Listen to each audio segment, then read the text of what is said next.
Hello everyone, co-founder of Infomail, Kudus here. I'm bringing you this video today to explain the differences between what Infomail is and all these other sending platforms and different things and different softwares in the email space that people tend to jumble up together. And one thing that I actually noticed is that people really compare and contrast two things that have no comparison to one another because they do different things. And I can see how you can misunderstand it, and I can see that a lot of them are very similar in a lot of ways, but I just wanted to clear it up today in this video and kind of take you through these four pillars in the email space. And I just noticed a lot of people, grouping us with, comparing us to different things that we're not, and I want to make it very, very clear in this video on the difference. Also, one thing that a lot of people mistake is the difference between email marketing and cold email, right, which I'll talk about. Okay, so we're going to start with the difference between cold email and email marketing. Okay, and a lot of people, I guess you can say email marketing is an umbrella term and you can include cold email in there, but there's very distinct things that actually make it different from one another, okay? So I want to talk about cold email automation and warm up, okay? So I want to start with the first pillar of cold email automation, right? So there's a lot of cold email automation sending tools, meaning you basically are able to send 1,000 emails per day, cold, unsolicited emails, okay? And you can send 1,000, 500, 2,000 a day with automation, and you can track campaigns, open rates, reply rates, you can upload the lead list in there, etc., right? And you have companies like Lemlist, SuperSend, Instantly, SmartLead, and Omni, right? And these are for cold email, okay? They work for a list that you scrape from LinkedIn or from wherever else, or websites or different things like that. You put that lead list through a verifier because those people did not opt in, so you don't know if those emails are valid or invalid. So you're going to put them through a verifier, and then you start cold emailing them, cold approaching them. They don't know who you are, what your brand is, anything like that. Okay, that's what cold email automation is for, and those companies do the exact same thing. Okay, in different ways. Now, email marketing is a bit different, and a lot of people mix up email marketing and cold email. Okay, email marketing automation requires no warm up. Okay, an opt-in list. And actually, to take a step back, in cold email, the inboxes that you upload, they're going to actually be Google emails, Zoho emails, Outlook emails, Infomail emails, something along those lines, and you have to warm up those inboxes. And what warm up is, you basically run them through an automated pool of emails, and they will send and receive emails on your behalf, because you can't just make an email and start sending emails to random people. Email service providers like Google and people like that, or companies like that, will think that it's spam. Right? And they have every right? Who just makes an email and starts sending like a bunch of emails, right? So we put them through a warm-up automation. You don't have to do anything. You literally just click a button, it's on, okay? And then you put them in a pool, and it's with hundreds of thousands of email addresses, and then they will send and receive emails on your behalf and make it look like it's used by a human or a real human being, okay? So with email marketing, there is no warm-up because you're not using inboxes. You're actually using specific servers from these companies. So you have Sendinblue, MailChimp, ActiveCampaign, Go High Level, Brevo, which is actually Sendinblue now, right? Sendinblue is actually the old company, and Benchmark.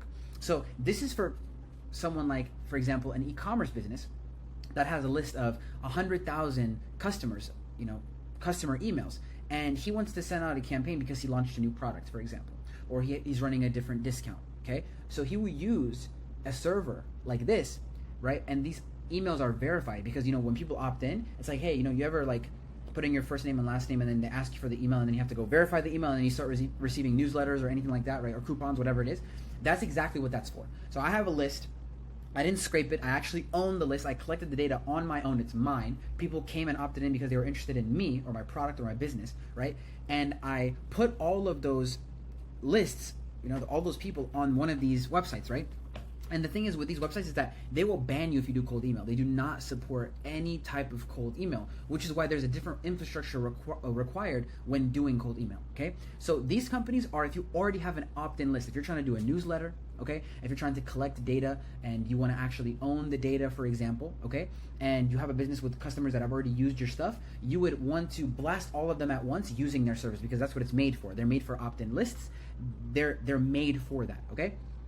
It is not made for cold email. If you try to do cold email using these platforms, you're either going to get banned or you're going to get really, really bad deliverability, right? So they don't, like I said, they don't want cold outreach done on their platform, okay? Now we're going to move on to email hosts, okay? So this is actually what's related to the first pillar of cold email automation.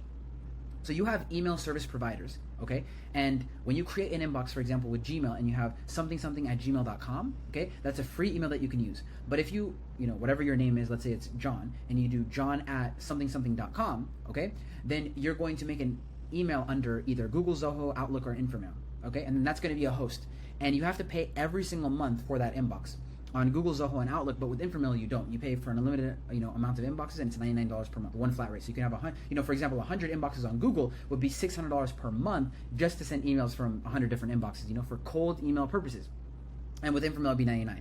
So what you do with those hosts, right, is you create an inbox under them, okay, and then you create one, you move it over to the cold email automation, the first pillar, and you upload it, for example, to Instantly. That's what I use, right? And Instantly will, have those emails warming up for you, turn on the warm up, and then you just let it sit for 2 to 3 weeks, and that's specifically made for cold email, okay? Now, maybe you notice a pattern here.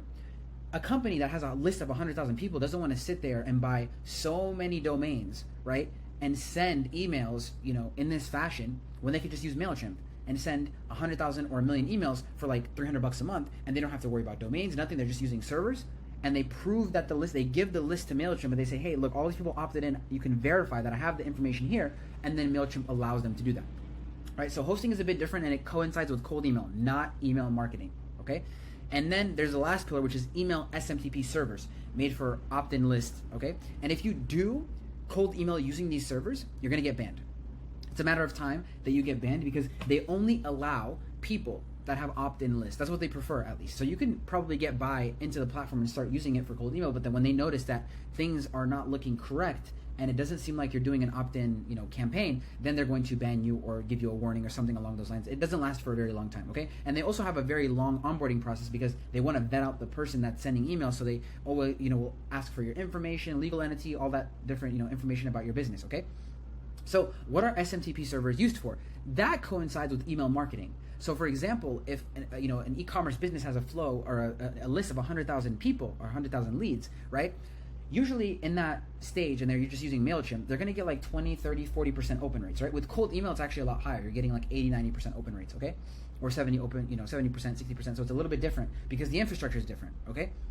So naturally, because this, with MailChimp, with email marketing, you're sending 100,000 emails basically at once, like all under like 30 minutes, hour time frame, right? You're going to land in like the promotional box and things like that a lot, not in the main inbox, okay? So with that being said, a lot of people connect that account to an SMTP server, and what these SMTP servers do is make sure you land in the inbox, basically. So you go to MailChimp, you connect it to SMTP or SendGrid or Mailgun.com, and then you're able to actually skyrocket your deliverability to 90%, land in the inbox because it's made for opt-in lists, right? And people are not going to mark you as spam because they opted in. They're not going to mark you at, they're not going to unsubscribe. I mean, they could unsubscribe, but that's actually good practice, right? You just don't want them to mark you as spam, for example, okay? So just to kind of give you a brief, conclusion is that cold email is different from email marketing. And I hope I can relay the differences. Cold email is for unsolicited sending, okay? And you have to buy a bunch of domains that need warm up to send a bunch of emails. Email marketing is for people with opt-in lists where you don't have to have, anything except the lead list that opts in. You send from those servers using one of those, companies right there. And you send all those emails at once. It's if you already have a functioning business with an already opted in list. You do not use these for cold email. It's not going to work out very well for you, okay? And email hosts are the servers that the emails are on, okay? And the host is essentially Google, Zoho, Outlook, InfraMail. There's also other ones like Bluehost, etc., right? And then email SMTPs. So email SMTPs are the, what's called a simple mail transfer protocol, right? Is that these SMTPs that are made, and you can actually relay them. So for example, if you have, the MailChimp running, it will send from their server and then jump to the SMTP or SendGrid or Mailgun server, and then they will skyrocket your deliverability, and then it will send out to everybody else, right? So that's kind of how it works, okay, in a very brief manner. So I hope this video helps and kind of can give you an idea, a high-level overview of the differences of cold email, email marketing, the softwares, and kind of groups them in your head. So if you're comparing and contrasting, I see a lot of people, like, for example, they compare Instantly to MailChimp, and they say MailChimp is $20 a month or $30 a month, but they're used for completely different things. So you can't group those or compare those. And people will try to compare InfraMail, for example, to SmartLead or Instantly or Omni or whatever it is. And it's like, hey, we're not a sending platform, we're an email hosting platform. Okay, so this is just kind of for you to compare and contrast and understand it a little bit more. I hope this video helped. I know it's a little bit of a longer one, but I know it will help you for sure. So if you have any questions, definitely leave a comment below. Anything like that. If you have any opinions or anything that you want to correct me on, please feel free in the comments or in the anywhere below. So thank you again for watching this video. Please join the Facebook group if you haven't already. Join the Facebook group that we have, InfraMail Cold Email Speed. We have updates about InfraMail, cold email, all that information. And you can subscribe also to our YouTube channel. If you put in InfraMail, it'll pop up. It's Kudus and Aman. And we upload videos very often about cold email, about what's working for us, and different features about, on InfraMail and things like that. So I hope to see you there, and peace out. Enjoy the rest of your day.